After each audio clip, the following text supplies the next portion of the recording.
प्रश्न है, वो पूछ रहे हैं कि श्री जी की सेवा में इत्र कौन से इस्तेमाल करते हैं। तो इत्र जो है वो एक बड़ी विशेष चीज है, सुगंध। सुगंध भक्ति में बड़ी जरूरी है। कभी के बाद लोग बाग ये भी कह देते हैं कि इत्र की क्या सुगंध, आपके व्यक्तित्व में से खुशबू आनी चाहिए जो कि सबको फैले। तो सुगंध का हर जगह पर इस्तेमाल होगा, बात करने में तो, किसी को कोई संदर्भ देना है तो, हर जगह पर।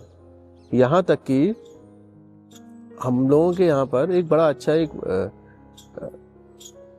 शंकर भगवान का मंत्र है जिसमें ये आता है, सुगंधिम पुष्टिवर्धनम,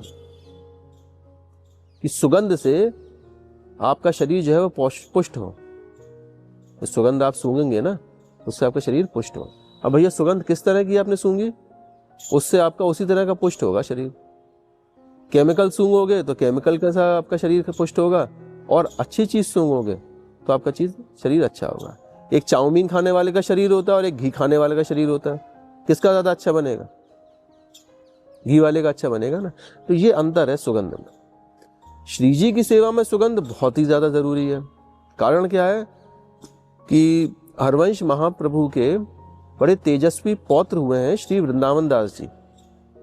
गोस्वामी कृष्णचंद्र महाप्रभु के वो द्वितीय पुत्र थे, जो कि अपनी वाणी जी में ये लिखते हैं, युगल के लिए बड़ा सुंदर लिख रहे हैं कि वे एक दूसरे को देखते हुए नहीं आघाते हैं, वह एक दूसरे से बात करते हुए नहीं आघाते हैं, वह एक दूसरे को स्पर्श करते हुए नहीं आघाते हैं, और फिर आखिरी में लिखते हैं कि वे एक दूसरे को सूंघते हुए नहीं आघाते हैं। तो अब बताओ सुगंध का कितना इंपॉर्टेंस है सेवा के अंदर, कि जहां पर भी नित्य विहार की सेवा है वहां पर आपको सुगंध तो जरूर चाहिए ही चाहिए। अब सुगंध कौन सी चाहिए, कैसी चाहिए, ये अंतर होता है। हुआ इस तरह से कि प्रकृति ने जितनी भी सुगंध दी उन सभी का निचोड़ निकालना आदमी ने सीख लिया कि निचोड़ किस तरह से निकाला जाता है। वो निचोड़ लिया, उसको हम कहते हैं एसेंस, और हिंदी में उसको कह देते हैं अर्क। कोई भी चीज हो, आप लैब में जाएंगे तो उसका आप अर्क निकाल सकते हैं, पर अर्क जो होता है थोड़ा सा कंसंट्रेटेड होता है, उसको आप शरीर पर नहीं लगा सकते हो। तो उसको डाइल्यूट करने का भी एक तरीका निकाला। क्या, किस पे? पानी पे डाइल्यूट नहीं, घी पे डाइल्यूट नहीं, उससे उसकी सुगंध चली जाएगी। तो उसको डाइल्यूट करने के लिए क्या निकाला? संदल निकाला, सैंडलवुड ऑयल, चंदन का तेल। चंदन के तेल पर उन अर्क को डाइल्यूट करके इत्र बनता है। उसको इत्र भी कह देते हैं, अतर भी कह देते हैं, खुशबू भी कहते हैं। इत्र की पहचान के बारे में लोग बात कहते हैं कि इत्र कौन सा अच्छा होता है। इत्र की कई पहचान है। इत्र जो है वो आपके मस्तिष्क का भोजन है। मस्तिष्क जो चलेगा ना, वो किससे चलेगा? सुगंध चलेगा। सुगंध कैसी?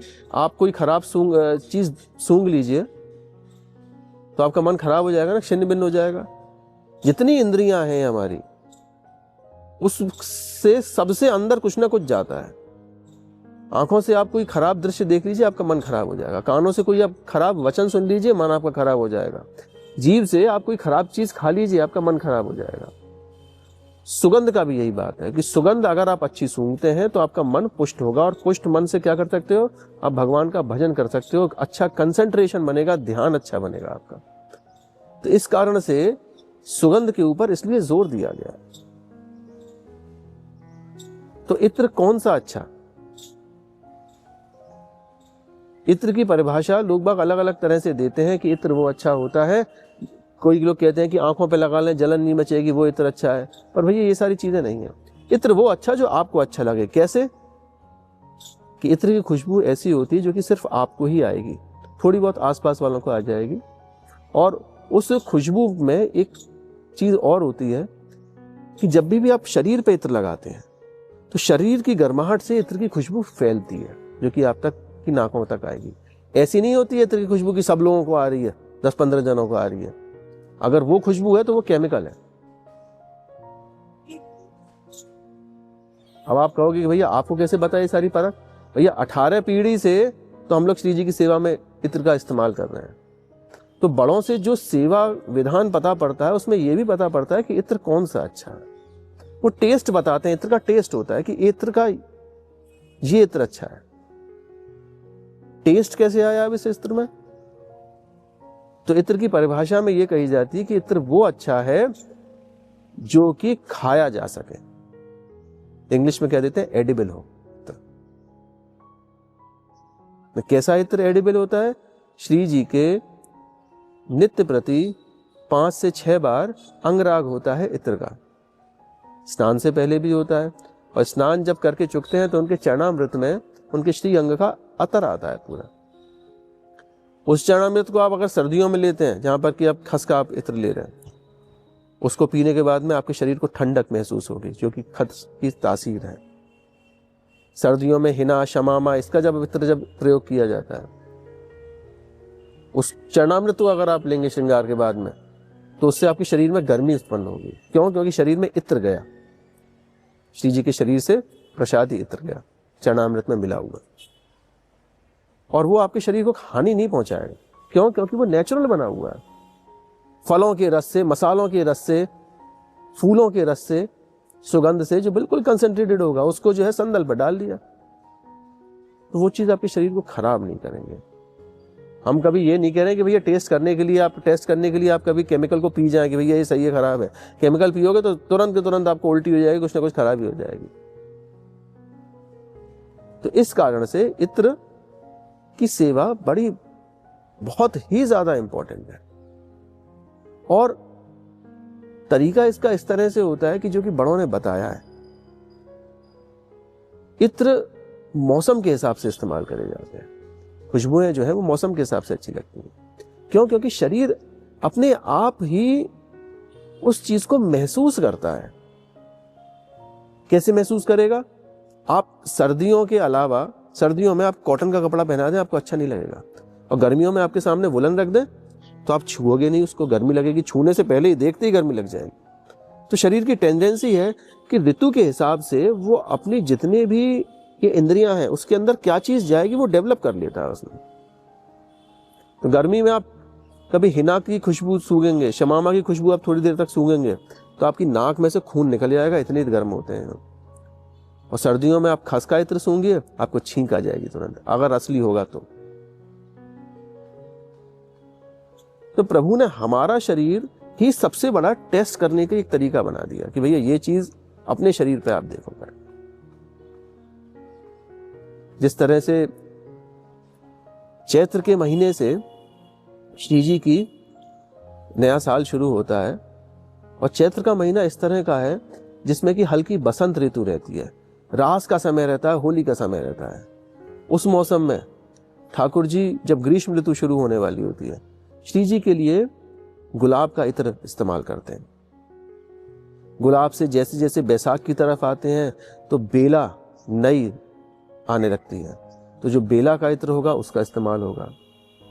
और आगे जाते हैं, बैसाख से गर्मियां शुरू हो जाएंगी, ग्रीष्म ऋतु का शुरुआत अक्षय तृतीया से कहते हैं, तो वहां से श्री जी को संदल का अतर, संदल का तेल जिसको हम कहते हैं, इसके अलावा खस, जो हरे रंग की आप शीशी देखते हैं, उसमें भी कई तरह के प्रकार होते हैं, उसको भी अलग अलग तरह से टेस्ट करने के मानदंड होते हैं, जो कि हम लोगों को पता है किस तरह से आप टेस्ट कर सकते हैं उसको। खस है, खस का इत्र इस्तेमाल करेंगे।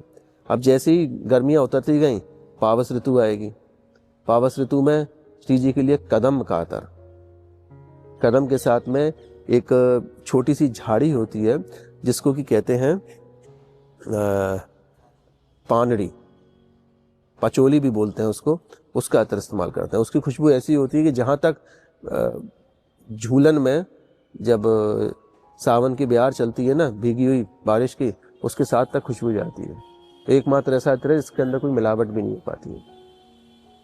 फिर उसके बाद में फिर से रास का समय आएगा, मौसम बदलेगा, ऋतु बदलेगी, आपकी पावस ऋतु से शरद ऋतु आएगी।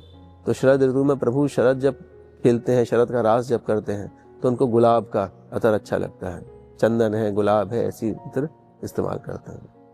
अब जैसे जैसे शरद के बाद में हेमंत ऋतु आएगी, तो गुलाब के बाद में हिना। कुछ लोग कहते हैं कि हिना में कुछ ऐसे आपत्तिजनक कुछ चीज़ें डाल देते हैं वो लोग, जिसको कि मंदिरों में इस्तेमाल नहीं करते हैं, पर कुछ हिना ऐसे भी मिलते हैं जिसमें कि वो आपत्तिजनक चीज़ें नहीं डालते हैं। इसके अलावा जैसे ही शिशिर ऋतु आती है तो फिर इस्तेमाल होता है शमामा। शमामा एक हिना का ही बहुत अच्छा एक लेवल का एक इत्र होता है, जिसमें कि बहुत सारे गरम मसालों का प्रयोग किया जाता है। अब जैसे जैसे शमामा की ऋतु जाएगी, मतलब शिशिर ऋतु जाती जाएगी, दोबारा से बसंत आएगी तो फिर गुलाब शुरू हो जाएगा। अब इसमें जो मेन चीज़ है वो चीज़ समझने की है। हमारे श्री जी इतने सुकोमल हैं कि उनको आप सीधे सीधे कभी गुलाब से हिना पे या फिर गुलाब से खस पे लेके नहीं आ सकते, क्योंकि बड़े स्ट्रॉन्ग इत्र होते हैं। खस की आप खुशबू सूंघेंगे तो बहुत ही तेज होती है, हिना की और शमामा की खुशबू सूंघेंगे तो बहुत ही तेज होती है। तो इस चीज में भी थोड़ी सी मुलायमियत लेके आनी पड़ती है। कि कैसी? कि जब इत्र को बदला जाता है तो ऐसे नहीं बदला जाता है कि भाई पूरी तरह से बदल दिया एकदम से। श्री जी हमारी सुकोमल स्वभाव की है ना, मक्खन से भी ज्यादा सुकोमल है। तो गुलाब में ही थोड़ा थोड़ा सा खस डाल के हुए, आज 1 बूंद डाल दी, कल 2 बूंद डाल दी, कल 3 बूंद डाल दी, फिर आगे आधी शीशी कर दी और फिर जो है खस का इस्तेमाल किया। इसी तरह से पानड़ी का, इसी तरह से जब गुलाब से हिना पे आएंगे तो वो भी हिना और शमामा गुलाब में इसी तरह से थोड़ा थोड़ा सा मिला। ये चीज दिखाती है हम अपने प्रभु को लाड़ किस तरह से दिखाएंगे। देखो एक चीज समझना, गर्म कपड़ों को आप जब पहनते हो ना तो मैया ऐसा नहीं करती है कि पहले ही दिन आपको ओवरकोट पहना देगी, तो ये सर्दी आ गई है तुम ओवरकोट पहन लो। पहले हाफ स्वेटर पहनोगे, फिर पूरी भाग का स्वेटर पहनोगे, फिर इनर भी डालोगे उसके अंदर, फिर जाके आखिरी में जब सबसे तेज होगी गर्मी सर्दी तब आप ओवरकोट पहनोगे। और ऐसी गर्मी का नियम होता है, कपड़े उतरते हैं तो धीरे धीरे धीरे करके उतरते हैं। तो इसी तरह से खुशबू जो होती है वो भी हल्की हल्की मिलाते हुए आगे बढ़ाते हुए श्री जी को आरोगी जाती है, कभी एकदम से नहीं करी जाती है। इस चीज को आप कहोगे लाड़ लड़ाना, यही करी जाती है। सेवा और पूजा में यही तो अंतर है। सेवा पूजा में क्या अंतर है? मेन अंतर यही है कि हम अपने आराध्य को किस तरह से प्रेम करते हैं, अपने भावों को समर्पित करते हैं। क्यों? क्योंकि जैसी सेवा जैसा हम अपने लिए करेंगे वैसे ही हम उनके लिए करेंगे। भाई जिस चीज में हमको सुख मिलेगा वही चीज हम सोचेंगे कि हमारे प्रभु को भी उसी तरह से सुख मिले। इस कारण से हर चीज का उतार और चढ़ाव जो है सेवा में देखा जाता है। खुशबू किस तरह की है, वस्त्र किस तरह के हैं, प्रभु का भोग किस तरह का है, भोग राग में भी कुछ इसी तरह से चीजें हैं। पर जो बिरले जने रसिकों के सानिध्य में रहते हैं, आचार्यों के सानिध्य में रहेंगे, संतों के सानिध्य में रहेंगे, तब जाके जो है उनको वो लाड़ लड़ाने का तरीका पता पड़ पाएगा। रागों का भी यही खेल है, भोग का भी यही खेल है, ठाकुर जी के श्रृंगार का ही यही खेल है। हर तरह से आपको इस तरह से वृद्धि करनी पड़ती है, कमताइश करनी पड़ती है। किसी चीज को बढ़ा रहे हैं तो किसी चीज को कम कर रहे हैं। अगर ऐसी भावना आप रखते हैं तभी जाके वाकई में आप कह सकते हो कि हाँ भैया आप अपने श्री जी से लाड़ लड़ा रहे हैं, प्रेम कर रहे हैं। इसी को कहा जाता है जब भाव को भाव के साथ में आप सेवा परोसते हैं ठाकुर जी। अभी कभी आगे बातचीत होंगी तो ठाकुर जी के श्रृंगार का क्रम, ठाकुर जी की बैठक का क्रम, इन सब चीजों के बारे में आपको समझ में आता जाएगा कि हाँ ऐसा क्यों हो क्या रहा है। दर्शन तो हम प्रभु के करते हैं पर वो सारी चीजें इस तरह से क्यों हैं। जब तक एक साधक के मन में ये प्रश्न नहीं उठता है तब तक समझिएगा कि उसके मन में मथनी नहीं चल रही है। क्योंकि जब मथनी चलती है ना मन में भजन की, तभी जाके ऐसे प्रश्न उत्पन्न होते हैं, उठते हैं मन में। वो जिज्ञासाएं जब मन में आएंगी तभी जाके वो पूर्ण हो पाएंगी जिज्ञासा। जय श्री राधे।